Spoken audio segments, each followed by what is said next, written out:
What if I told you that one of the most luxurious fashion brands in the world started with a homeless boy who had nothing? No money, no parents, and no place to sleep. Would you believe that the name Louis Vuitton once belonged to a starving teenager who walked over 400 kilometers just to chase a dream? In today's story, you're going to learn English through one of the most inspiring true stories of all time. A story about survival, imagination, and the power of never giving up. So sit back, relax, and get ready to improve your English, one powerful sentence at a time. Let's dive into the incredible journey of how a boy with nothing became the man behind a global empire. This is how a homeless boy created Louis Vuitton. Have you ever heard of a boy who was so poor, so alone, and so desperate that he walked hundreds of kilometers just to chase a dream? A dream that would one day turn him into the founder of one of the most luxurious fashion brands in the world. This is not just a success story. It is a story of courage, pain, hunger, and unstoppable determination. And it all began in a tiny village hidden in the forests of eastern France. The year was 1821. In a small village named Anche, surrounded by green hills and thick trees, a boy named Louis Vuitton was born. His family was very poor. They didn't live in a big house, nor did they have servants or even enough food every day. Louis was the son of a hardworking farmer and a woman who made hats. His father worked the land with his hands, planting seeds, feeding animals, and repairing broken tools. His mother was a milliner, someone who designed and made hats, usually for women of the nearby towns. Even though they both worked hard, life remained a daily struggle. Every day was a fight to survive. Louis grew up in a home where money was always tight, and luxuries were things he only heard about in stories. His clothes were simple, often second-hand, and he likely walked to school barefoot in the warmer months. Sometimes there was no school at all because there was too much work to do around the house or on nearby farms. But Louis was not like the other boys in the village. He had something different, a big imagination and a desire to see the world beyond the trees of Anche. He would often sit outside, watching birds fly across the sky, dreaming about traveling and becoming someone important. He didn't know how he would do it, but deep inside, he believed that he was meant for more. Then, when he was just 10 years old, tragedy struck. His mother fell seriously ill, and there were no good doctors nearby to help her. With no hospitals or real medicine, she passed away quietly, leaving young Louis heartbroken. The house, once noisy with daily chores and conversation, became silent. His father, already tired and burdened, grew even more distant and sad. Grief settled over the family like a heavy fog, and just when things couldn't seem worse, his father also passed away. Some said it was from sadness, others said it was his poor health, but the result was the same. Louis was now an orphan, completely alone in the world. In the cold winters, firewood ran out quickly, and in the summers, food became harder to find. Sometimes he had to rely on neighbors or distant relatives for food and shelter, but they were poor too. He quickly realized that he could not stay in Anche. There was no work, no school, and no path forward for him in the village. He had heard stories of a magical place called Paris, a city of lights, wide streets, tall buildings, and dreams waiting to be found. At only 13 years old, Louis made the boldest decision of his life. He would leave. He would leave the only home he had ever known and go in search of something more. With no money and no map, he packed a small bag with what little he had, perhaps some bread, a change of clothes, and maybe a keepsake from his mother. And then he began to walk. The road from Anche to Paris stretched over 400 kilometers, which is more than 250 miles. He had no horse, no bicycle, just his feet and his determination. Imagine walking that far as a young teenager, with no promise of food or a place to sleep, no family waiting at the end. Just a dream in his heart and a road beneath his feet. Some nights he found shelter in barns, and other times he slept beneath the stars on cold, hard ground. Along the way, he offered to help farmers or clean stables in exchange for food. He was quiet and respectful, and he always paid close attention to what people said and did. He watched how people worked and learned from them. On this long journey, he met all sorts of people. Some were kind and gave him bread, others told him to go away. But Louis never gave up. He kept walking, step after step, through forests, villages, and muddy paths. He didn't know it at the time, but each step was bringing him closer to a new beginning. One day, his name would be known all over the world, worn by celebrities and respected in fashion capitals. But back then, he was only a boy with worn-out shoes and a powerful dream. A dream strong enough to carry him all the way to Paris, where destiny was waiting to meet him.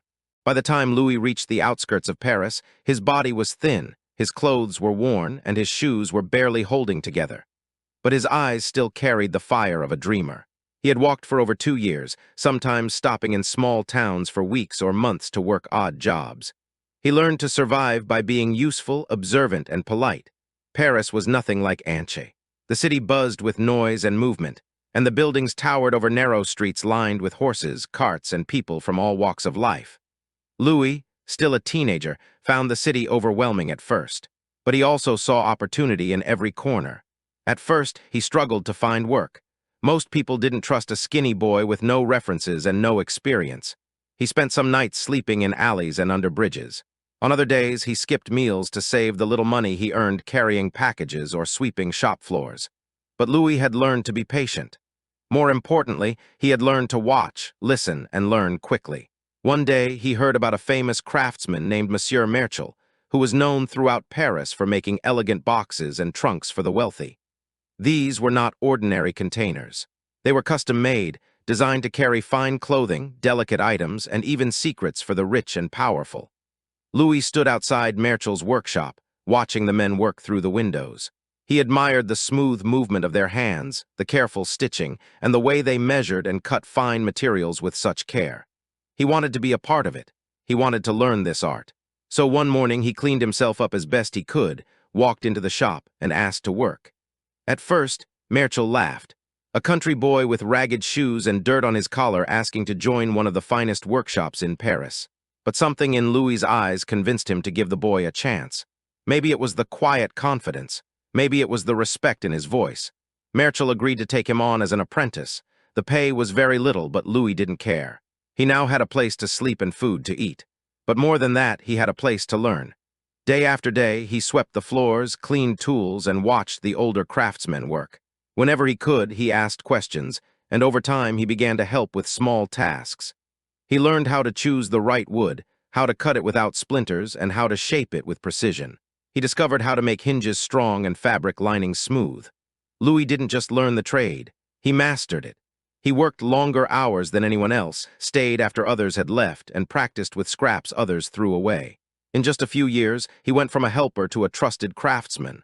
Wealthy clients began asking for him by name. He had a special way of understanding what they needed. He listened carefully, paid attention to every detail, and made sure each box was not only strong but beautiful. He became known for his dedication and quality. But more than that, people saw his honesty and calm confidence. In a city full of noise and rush, Louis moved with quiet purpose.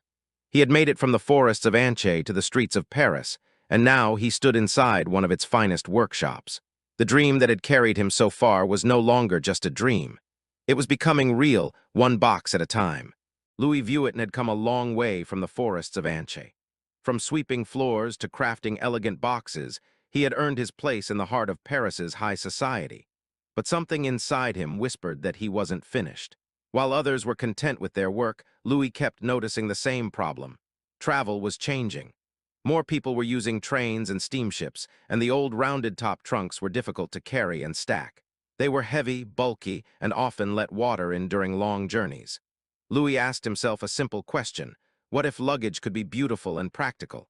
In 1853, Louis received a rare opportunity that would change his life forever. He was chosen to become the personal box maker and packer for none other than Empress Eugenie, the wife of Emperor Napoleon III. This was more than just a job. This was an introduction into the world of royalty. He was invited into the palaces and estates of the rich and powerful. He learned how their clothes needed to be packed carefully, how their jewelry was protected, and how every item had a special place. Louis didn't just carry boxes. He designed them. He planned every compartment with precision. His work with the Empress gave him a reputation no one could ignore. Orders began to pour in. He understood that the future of travel meant the future of luggage. So in 1854, he made a bold move. He opened his own workshop in Paris.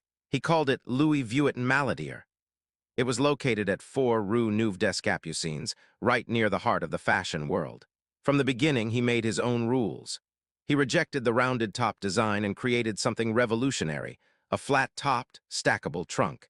It was lightweight, made of durable gray canvas, and coated in a waterproof material called Trianon. Travelers could now stack trunks neatly on trains and ships. It saved space, protected belongings, and looked stylish at the same time. People noticed. Orders increased. And soon, Louis had to hire and train other craftsmen to help him meet the growing demand. His designs began to appear not only in Paris, but across Europe. Wealthy travelers, businessmen, and aristocrats wanted his luggage. Louis had gone from sleeping in barns to serving emperors. But he never forgot the small details. Each trunk had carefully chosen materials, fine stitching, and custom interiors based on the client's needs. He believed that luggage wasn't just a container, it was a part of the journey. And so, Louis kept innovating. He made trunks with drawers, hangers, secret compartments, and compartments lined with silk. His name became more than a name, it became a promise of quality. What made Louis truly different was not just the design or the quality, but his way of thinking. He didn't wait for trends. He created them. While others followed tradition, he studied the future. He understood how people traveled and made products that matched those needs. Soon, Louis Vuitton was a name known in elite circles around the world. But it all started with one young man asking, "What can be better?" That simple question changed the world of travel forever. And the boy who had once walked alone from Anche was now leading a business that defined luxury, style, and purpose. Louis Vuitton's name was now known in the homes of the wealthy, but it was his connection to royalty that turned him into a legend. The Empress Eugenie was not just another rich client. She was one of the most powerful women in Europe. And she trusted Louis with something very delicate, her personal belongings. Being the personal box maker and packer for the Empress meant more than crafting luggage. It meant understanding elegance, order, and security at the highest level. Every dress, jewel, perfume, and hairpin had its own place. Louis designed custom compartments for each item, ensuring nothing moved or was damaged during travel. He learned more than just the preferences of royalty, he understood their lifestyle. They valued beauty, precision, and discretion. The Empress liked how Louis worked. He was quiet, respectful, and he never made mistakes. Word spread quickly. If the Empress trusted Louis, others could too. Soon, aristocrats, diplomats, and high-ranking officials came to him with special requests. Some needed trunks that could turn into dressing tables. Others wanted hidden spaces for important documents. Louis always found a solution. He never said no to a challenge. Instead, he asked, "How can I make it better?" This mindset made him different. He wasn't just offering a product, he was offering peace of mind. For the royals, Louis became more than a craftsman. He became a trusted partner. His reputation reached even further when stories began to spread beyond France. In cities like London, Vienna, and Moscow, people spoke about the talented Frenchman who made luggage fit for an empress. Travel was becoming faster, but it was still far from smooth. Roads were bumpy, train rides were long, and sea voyages could be rough. That's why Louis's trunks were so important. They were not only beautiful, but they protected precious items from weather and damage. One of his great strengths was listening. He always listened to his clients before designing anything. Some travelers brought valuable clothing, others carried art or scientific instruments. Louis made trunks for all of them. He once created a special trunk for a world traveler who needed to carry dozens of hats. Another time, he built one with a secret drawer for a nobleman who traveled with confidential letters. Each design made his legend grow. And with every new client, Louis proved that true luxury comes from knowing exactly what people need before they say it. His shop became more than a place to buy luggage. It became a destination where the elite came not just to purchase, but to experience service at the highest level. The workshop was filled with skilled hands and thoughtful minds, many of whom Louis had trained himself. He taught them not just how to make a trunk, but how to think like a Vuitton. It was during this time that his son Georges began to spend more time in the workshop, learning from his father and observing the world that Louis had built. Louis was proud, but he remained humble. Even as royals praised his name and foreign buyers wrote letters of thanks, he stayed focused on the work. He knew that trust was hard to earn and easy to lose. So every stitch, every lock, every nail was placed with care. He wasn't just protecting people's things. He was protecting his name, and in the world of royalty, reputation is everything. As travel evolved, so did Louis Vuitton's ideas. He had always listened to the needs of his clients, but now he began to look at the future of travel itself. By the mid-1800s, the way people moved across countries and continents was changing fast. Steamships cut down ocean journeys, and railways connected cities that had once taken days to reach by carriage. Travel was no longer only for the wealthy. Middle-class travelers and merchants also began to explore the world, and they needed luggage that was not just beautiful, but functional. Louis studied how people packed and how their belongings were damaged or disorganized during long trips. He asked questions, took notes, and began to redesign the very idea of a travel bag. The traditional trunk was bulky, made of leather, and curved at the top. That curve helped water run off during carriage rides, but it made stacking almost impossible on ships and trains. Louis saw a better way. He designed a flat-topped trunk made of lightweight, durable wood and covered it in Trianon canvas, a material that was water-resistant, stylish, and strong. The new design shocked people. It was modern, practical, and easy to transport. Other trunk makers soon began copying his idea, but it was clear that Louis had set a new standard.